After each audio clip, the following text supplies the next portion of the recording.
ఈ దేశంలో నిజాలను చూపించాల్సిన మీడియా, న్యూస్ చూపించాల్సిన మీడియా కేవలం వ్యూస్ చూపిస్తోంది అని చెప్పేసి, ఎప్పుడైతే పత్రికా ప్రపంచం నిజాలను చూపించడం మానేసి ప్రభుత్వానికి చీర్ లీడర్స్ గా తయారవుతాయో ఆ రోజు సోషల్ మీడియా అనే ఒక నెట్వర్క్ ద్వారా ఈ ప్రభుత్వాన్ని ఇక్కడ జరుగుతున్నాన్ని చూపించడానికి ఎన్నో మీడియా విధంగా సంస్థలు ముందుకొచ్చిన విధంగా రావడం జరిగింది.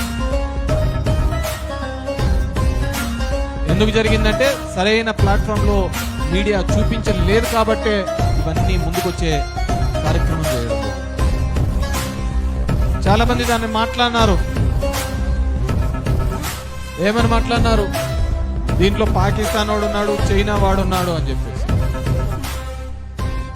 ఖచ్చితంగా అలాంటి పాకిస్తాను, చైనా వాళ్ళు ఉంటే వాళ్ళని ఇంత ముందు వరకు రానిచ్చిన దానికి హోమ్ మినిస్టర్ కూడా బాధ్యుడవుతాడు.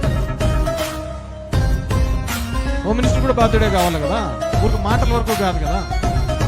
ఎందుకంటే ఈ దేశంలో ఈ రోజు జరుగుతున్న రాజకీయాలు ఏ విధంగా ఉన్నాయో మనం ఆలోచించుకోవాలి.